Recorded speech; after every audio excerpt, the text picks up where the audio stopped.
All right, guys, we've looked at nationalism in forming the new country of Italy with Count Camillo Cavour. We've looked at Bismarck and the powerful nation of Germany and how we're taking these different states and combining them into one nation. Now we're going to look at nationalism in a different context and how it looks in two old world empires, starting with Austria. When it comes to nationalism, nationalism was able to unite Italy and Germany in these new nations, as I just said. But when you look at old world empires like the Austrian Habsburg Empire and the Ottoman Empire, things are going to be different. Both of these empires are very old, but more importantly, they control large areas of multi-ethnic, multi-linguistic, multi-religious people.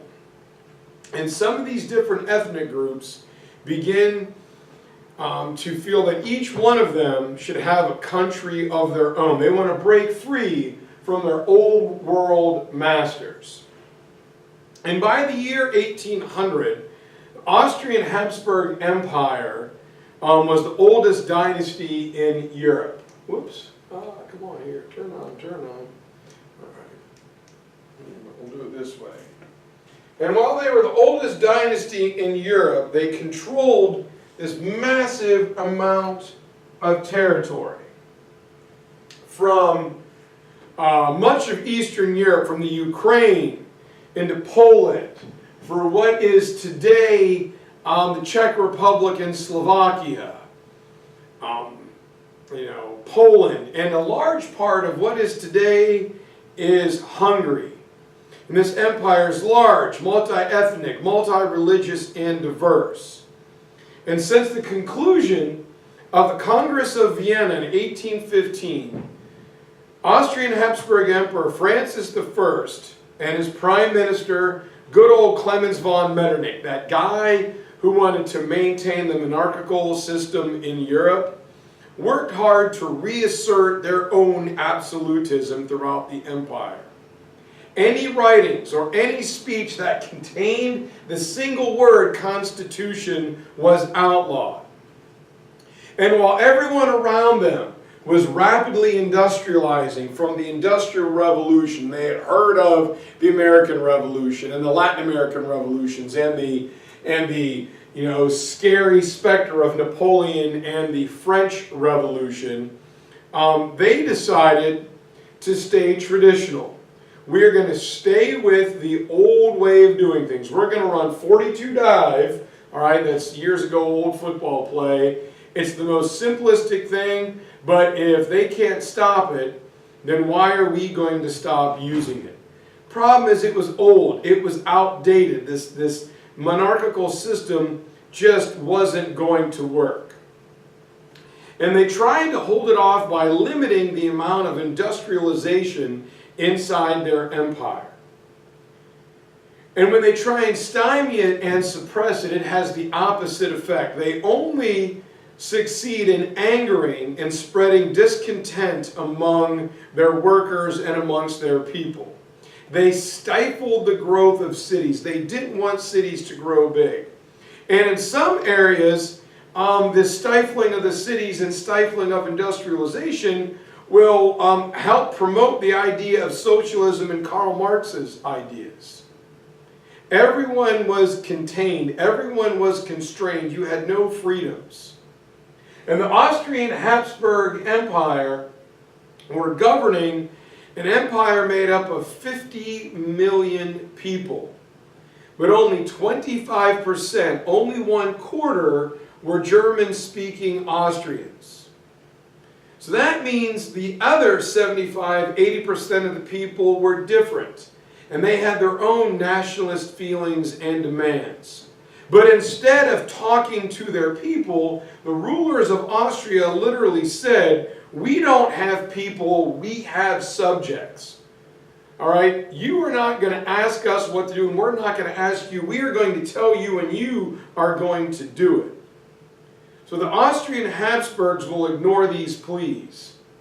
And there are a few revolts as far back as 1848. They are quickly and brutally crushed and suppressed the way Clemens von Metternich said they should be. And the rest of Europe was watching this. They were keeping an eye on it.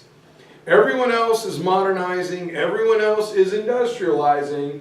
But what happens in Austria, in its key location in Europe, could affect everybody. A large part of European stability is tied to what goes on in the East. And when the Austrian Habsburg Empire was defeated by France, Sardinia, and the Piedmont, and we know Prussia, Francis I realizes, I need to strengthen my grip on this empire. All right, I need to gain an even tighter hold on it. Some reforms are needed. I'm going to have to give something. So in response to this, he creates a new Austrian Habsburg constitution. And this constitution is going to set up a parliamentary legislature. It'll be kind of like France and kind of like England. It's going to be great. The only problem is he stacks the legislators with his buddies, right? It's a good old boy network. It was all dominated by German-speaking noble Austrians. It was, in effect, the same government, just renamed. And it accomplishes not a single daggone thing except angering a large number of people, especially in Hungary, a different nation. So they create what I'm going to say, and this is my bias, one of the stupidest things in world history, known as the dual monarchy. I don't know if Zach will agree with me, but I hope that he does. Because of the outcries of the Hungarians, Emperor Francis I reaches a compromise with his people. He supports Hungarian nationalism. Hungary, you can be free and be your own country. So the Austrian Habsburg Empire is going to be what is called a dual monarchy. In 1867, the Austrian Emperor Franz Joseph is declared the Emperor of the Austrian Empire. At the same time, Emperor Franz Joseph will be recognized as King Franz Joseph, King of an independent Hungary. So Franz Joseph was the King of Hungary and the Emperor of the rest of the empire. Literally nothing had changed. The two countries would share finances. They would stand together in foreign affairs. They would combine their defenses. But they're separated in all other areas. And the Hungarians are like, woo, this is awesome. We are our own country. And while this is great if you're Hungarian, if you're other ethnic minorities living in Austria, if you're Czechs, if you're Slovaks, if you're Poles, you're really, really angry. And these groups called for all Slavic people. And Slavs are people who are descended from Russia, from Russian descent. And they claim only through liberty, equality, and fraternal solidarity, only by all of us standing together can the Slavic peoples of mankind get what they deserve. They will fulfill their great mission in the history of mankind. And Mother Russia hears this. Ooh, the Slavs are standing together. There could be an inroad into Western Europe with them. And many of these minority nationalities thought that they too deserved to be independent states, or even part of the Russian Empire, worst case scenario, whom they always look to for protection. You can see the winds and the seeds of World War I being sown right here. Also, while the greater German population in Austria stayed loyal to Emperor Franz Joseph, there were some in Austria who were kind of looking over their shoulder at that new Bismarck-led Germany. Man, those guys are awesome. Like the Borg say in Star Trek, resistance is futile. You will be assimilated. They wouldn't mind being assimilated into Bismarck's growing, larger, more powerful, young, and vivacious, vital Germany. And so, at this point, there are three big empires. There's the Austrian Habsburg Empire in Germany.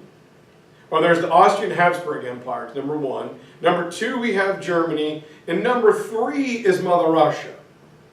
All three have large numbers of ethnic Poles in their empire, plus a minimum of at least two other ethnic groups, all of which, the Poles and the other two groups, have their own nationalistic ideas. Also, each ethnic group is going to focus only on its own local interests. We don't see things as an empire as a whole, but only our tiny little areas. And it was these populations and these empires that are going to have a major effect from the year 1867 throughout World War I. Nationalism will be the very first spark, the very first igniter that will cause the flame that we know as World War I. And different regimes and governments and entire old world empires will be overthrown due to nationalism. They will then beget problems that will lead us into World War II. So that's a very quick look. I told you guys I would keep it short. Tomorrow we're going to look at nationalism in Russia and in China and Japan. All right, thanks guys. We'll see you tomorrow.